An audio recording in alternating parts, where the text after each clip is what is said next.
ಭಗವದ್ಗೀತೆ ಅಧ್ಯಾಯ 3 ಕರ್ಮಯೋಗ ಶ್ಲೋಕ 13 ಯಜ್ಞಶಿಷ್ಟಾಶಿನಃ ಸಂತೋ ಮುಚ್ಯಂತೆ ಸರ್ವಕಿಲ್ವಿಷಯಃ ಭುಂಜತೆ ತೇ ತ್ವಗಂ ಪಾಪ ಯೇ ಪಚಂತ್ಯಾತ್ಮಕಾರಣಾತ್. ಅನುವಾದ: ಭಗವಂತನ ಭಕ್ತರು ಎಲ್ಲ ಬಗೆಯ ಪಾಪಗಳಿಂದಲೂ ಕೂಡ ಬಿಡುಗಡೆಯನ್ನು ಹೊಂದುತ್ತಾರೆ, ಏಕೆಂದರೆ ಅವರು ಯಜ್ಞದ ಶೇಷವನ್ನು ಊಟ ಮಾಡುತ್ತಾರೆ. ವೈಯಕ್ತಿಕ ಸಂತೋಷಕ್ಕೋಸ್ಕರ, ಇಂದ್ರಿಯಗಳ ಸುಖಕ್ಕೋಸ್ಕರ ಪಾಪವನ್ನು ಮಾಡುವವರು ಖಂಡಿತವಾಗಿಯೂ ಪಾಪವನ್ನೇ ಅನುಭವಿಸುತ್ತಾರೆ. ಇದರ ಭಾವಾರ್ಥ: ಭಗವಂತನ ಭಕ್ತರಿಗೆ ಎಂದರೆ ಕೃಷ್ಣ ಪ್ರಜ್ಞೆ ಇರುವವರಿಗೆ ಸಂತರು ಎಂದು ಹೆಸರು. ಅವರು ಯಾವಾಗಲೂ ಭಗವಂತನ ಪ್ರೇಮಿಗಳು. ಇದನ್ನು ಬ್ರಹ್ಮ ಸಂಹಿತೆಯಲ್ಲಿ ವರ್ಣಿಸಲಾಗಿದೆ. ಸದಾ ದೇವೋತ್ತಮ ಪರಮಪುರುಷ ಗೋವಿಂದ ಅಥವಾ ಮುಕುಂದ ಅಥವಾ ಕೃಷ್ಣನೊಂದಿಗೆ ಪ್ರೇಮ ಭಾವದಲ್ಲಿ ಇರುವರು ಸಂತರು. ಪರಮ ಪುರುಷೋತ್ತಮನಿಗೆ ಸಮರ್ಪಣೆ ಮಾಡದೆ ಏನನ್ನೂ ಸ್ವೀಕರಿಸಲಾರರು.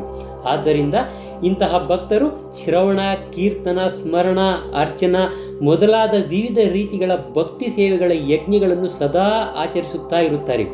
ಈ ಬಗೆಯ ಯಜ್ಞಗಳ ಆಚರಣೆಗಳು ಐಹಿಕ ಜಗತ್ತಿನಲ್ಲಿ ಪಾಪಮಯ ಸಹವಾಸದ ಎಲ್ಲ ಕಲ್ಮಶಗಳಿಂದ ಅವರನ್ನು ದೂರದಲ್ಲಿ ಇರಿಸುತ್ತದೆ. ತಮಗಾಗಿಯೇ ಅಥವಾ ಇಂದ್ರಿಯಗಳ ತೃಪ್ತಿಗಾಗಿಯೇ ಆಹಾರವನ್ನು ಮಾಡಿಕೊಳ್ಳುವವರು ಕಳ್ಳರು ಮಾತ್ರವಲ್ಲ, ಅವರು ಎಲ್ಲ ರೀತಿಯ ಪಾಪಗಳನ್ನು ಸ್ವೀಕರಿಸುವರು. ಕಳ್ಳನೂ ಪಾಪಿಯೂ ಆದ ಮನುಷ್ಯನು ಸಂತೋಷವಾಗಿರುವುದು ಹೇಗೆ ಸಾಧ್ಯ? ಇದು ಅಸಾಧ್ಯವಾದದ್ದು. ಆದ್ದರಿಂದ ಜನರು ಎಲ್ಲ ರೀತಿಗಳಲ್ಲಿ ಸಂತೋಷವಾಗಿರಬೇಕಾದರೆ ಸಂಪೂರ್ಣ ಕೃಷ್ಣ ಪ್ರಜ್ಞೆಯಲ್ಲಿ ಸಂಕೀರ್ತನ ಯಜ್ಞವನ್ನು ಮಾಡುವ ಸುಲಭವಾದ ಪ್ರಕ್ರಿಯೆಯನ್ನು ಅವರಿಗೆ ಹೇಳಿಕೊಡಬೇಕು. ಇಲ್ಲವಾದರೆ ಜಗತ್ತಿನಲ್ಲಿ ಶಾಂತಿಯಾಗಲಿ ಸಂತೋಷವಾಗಲಿ ಇರುವುದಿಲ್ಲ. ಶ್ಲೋಕ 14. ಅನ್ನಾದ್ ಭವಂತಿ ಭೂತಾನಿ ಪರ್ಜನ್ಯಾದನ್ನ ಸಂಭವಃ ಯಜ್ಞಾತ್ ಭವತಿ ಪರ್ಜನ್ಯೋ ಯಜ್ಞಃ ಕರ್ಮ ಸಮುದ್ಭವಃ. ಇದರ ಭಾವಾರ್ಥ: ಭಗವದ್ಗೀತೆಯ ಮಹಾಭಾಷ್ಯಕಾರರಾದಂತಹ ಶ್ರೀ ಬಲದೇವ ವಿದ್ಯಾಭೂಷಣರು ಹೀಗೆ ಬರೆಯುತ್ತಾರೆ: ಯಜ್ಞ ಪುರುಷನೆಂದು ಅಥವಾ ಎಲ್ಲ ಯಜ್ಞಗಳ ಭೋಕ್ತಾರನೆಂದು ವರ್ಣಿಸುವ ಭಗವಂತನು ಎಲ್ಲ ದೇಹಗಳ ಪ್ರಭು. ದೇಹದ ಅಂಗಾಂಗಗಳು ಇಡೀ ದೇಹವನ್ನು ಸೇವಿಸುವಂತೆ ದೇವತೆಗಳು ಭಗವಂತನನ್ನು ಸೇವಿಸುತ್ತಾರೆ. ಇಂದ್ರ, ಚಂದ್ರ ಮತ್ತು ವರುಣ ಮೊದಲಾದಂತಹ ದೇವತೆಗಳು ಐಹಿಕ ವ್ಯವಹಾರಗಳನ್ನು ನಿರ್ವಹಿಸಲು ನೇಮಿತರಾದಂತಹ ಅಧಿಕಾರಿಗಳು. ಆಹಾರ ಧಾನ್ಯಗಳನ್ನು ಉತ್ಪತ್ತಿ ಮಾಡಲು ಅಗತ್ಯವಾದಷ್ಟು ಗಾಳಿ, ಬೆಳಕು ಮತ್ತು ನೀರನ್ನು ಒದಗಿಸುವಂತೆ ಈ ದೇವತೆಗಳು ಸುಪ್ರೀತರಾಗಲು ಯಜ್ಞಗಳನ್ನು ಮಾಡಬೇಕೆಂದು ವೇದಗಳು ನಿರ್ದೇಶಿಸುತ್ತವೆ.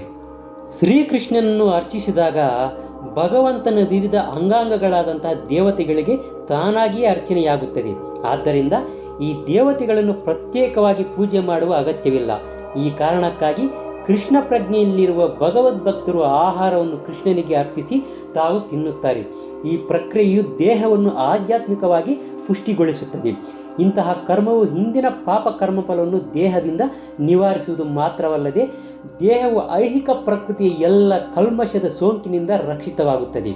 ಸಾಂಕ್ರಾಮಿಕ ರೋಗವು ತಲೆದೂರಿದಾಗ ಪೂತಿನಾಶಕ ಲಸಿಕೆಯು ಮನುಷ್ಯನನ್ನು ಅಂತಹ ರೋಗದ ಸೋಂಕಿನಿಂದ ಕಾಪಾಡುತ್ತದೆ. ಹಾಗೆಯೇ ವಿಷ್ಣುವಿಗೆ ನೈವೇದ್ಯ ಮಾಡಿ ಸ್ವೀಕರಿಸಿದ ಪ್ರಸಾದವು ಐಹಿಕ ಸೋಂಕಿನಿಂದ ನಮಗೆ ಸಾಕಷ್ಟು ರಕ್ಷಣೆಯನ್ನು ನೀಡುತ್ತದೆ. ಈ ರೂಢಿಯನ್ನು ಮಾಡಿಕೊಡುವವನು ಭಗವದ್ಭಕ್ತನೆಂದು ಕರೆಯುತ್ತಾರೆ. ಆದ್ದರಿಂದ ಕೃಷ್ಣ ಪ್ರಜ್ಞೆಯಲ್ಲಿದ್ದು ಕೃಷ್ಣನ ಪ್ರಸಾದವನ್ನು ಮಾತ್ರ ಸ್ವೀಕರಿಸುವ ಮನುಷ್ಯನು ಹಿಂದಿನ ಎಲ್ಲ ಐಹಿಕ ಸೋಂಕುಗಳನ್ನು ಪ್ರತಿರೋಧಿಸಬಲ್ಲ. ಈ ಐಹಿಕ ಸೋಂಕುಗಳು ಆತ್ಮ ಸಾಕ್ಷಾತ್ಕಾರದ ಮಾರ್ಗದಲ್ಲಿ ಅಡ್ಡಿಗಳು. ಇದಕ್ಕೆ ಪ್ರತಿಯಾಗಿ ಹೀಗೆ ನಡೆದುಕೊಳ್ಳದೇ ಇರುವವನು ಪಾಪಕರ್ಮದ ಗಾತ್ರವನ್ನು ಹೆಚ್ಚಿಸಿಕೊಳ್ಳುತ್ತಾ ಹೋಗುತ್ತಾನೆ.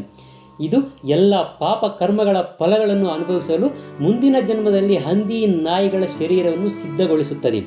ಕಲ್ಮಶಗಳ ಸೋಂಕಿನಿಂದ ಐಹಿಕ ಜಗತ್ತು ತುಂಬಿ ಹೋಗಿದೆ. ಭಗವಂತನ ಪ್ರಸಾದವನ್ನು ಸ್ವೀಕರಿಸಿ ಈ ಎಲ್ಲ ಸೋಂಕಿನಿಂದ ರಕ್ಷಣೆ ಪಡೆದವನು ರೋಗದ ದಾಳಿಯಿಂದ ತಪ್ಪಿ ಉಳಿಯುತ್ತಾನೆ. ಹೀಗೆ ಮಾಡದವನು ಸೋಂಕಿಗೆ ಗುರಿಯಾಗುತ್ತಾನೆ. ಆಹಾರ ಧಾನ್ಯಗಳು ಅಥವಾ ತರಕಾರಿಗಳು ವಾಸ್ತವ ಆಹಾರ. ಮನುಷ್ಯನು ಬಗೆ ಬಗೆಯ ಆಹಾರ ಧಾನ್ಯಗಳು, ತರಕಾರಿಗಳು, ಹಣ್ಣುಗಳು ಮೊದಲಾದವನ್ನು ತಿನ್ನುತ್ತಾನೆ. ಪ್ರಾಣಿಗಳು ಆಹಾರ ಧಾನ್ಯಗಳಲ್ಲಿ ಮತ್ತು ತರಕಾರಿಗಳಲ್ಲಿ ಉಳಿದ ಭಾಗ ಹುಲ್ಲು, ಸಸ್ಯಗಳು ಮೊದಲಾದವನ್ನು ತಿನ್ನುತ್ತವೆ. ಮಾಂಸಾಹಾರವನ್ನು ತಿನ್ನುವ ಮನುಷ್ಯರು ಪ್ರಾಣಿಗಳನ್ನು ತಿನ್ನಲು ಸಸ್ಯಗಳ ಬೆಳೆಯನ್ನು ಬೆಳೆಯಬೇಕು. ಹೀಗೆ ಅಂತಿಮವಾಗಿ ನಾವು ಹೊಲದ ಉತ್ಪನ್ನವನ್ನೇ ಉತ್ಪಾದಿಸಬೇಕು. ದೊಡ್ಡ ಕಾರ್ಖಾನೆಯ ಉತ್ಪನ್ನವಲ್ಲ. ಆಹಾರದ ಉತ್ಪನ್ನವು ಆಕಾಶದಿಂದ ಬೀಳುವ ಮಳೆಯಿಂದ ಆಗುವುದು. ಮಳೆಯನ್ನು ಇಂದ್ರ, ಸೂರ್ಯ, ಚಂದ್ರ ಮೊದಲಾದ ದೇವತೆಗಳು ನಿಯಂತ್ರಿಸುತ್ತಾರೆ. ಅವರೆಲ್ಲರೂ ಭಗವಂತನ ಸೇವಕರು. ಭಗವಂತನು ಯಜ್ಞಗಳಿಂದ ಸುಪ್ರೀತನಾಗುತ್ತಾನೆ. ಆದ್ದರಿಂದ ಯಜ್ಞಗಳನ್ನು ಮಾಡಲಾರದೆ ಇರುವವರಿಗೆ ಅಭಾವವೇ ಗತಿ. ಇದು ನಿಸರ್ಗದ ನಿಯಮ. ಆದ್ದರಿಂದ ನಮಗೆ ಆಹಾರದ ಅಭಾವ ಉಂಟಾಗದಂತೆ ಕಾಪಾಡಿಕೊಳ್ಳುವುದಕ್ಕಾದರೂ ಯಜ್ಞವನ್ನು, ವಿಶೇಷವಾಗಿ ಈ ಯುಗಕ್ಕೆ ನಿಯತ ಮಾಡಿರುವ ಸಂಕೀರ್ತನ ಯಜ್ಞವನ್ನು ಮಾಡಲೇಬೇಕು.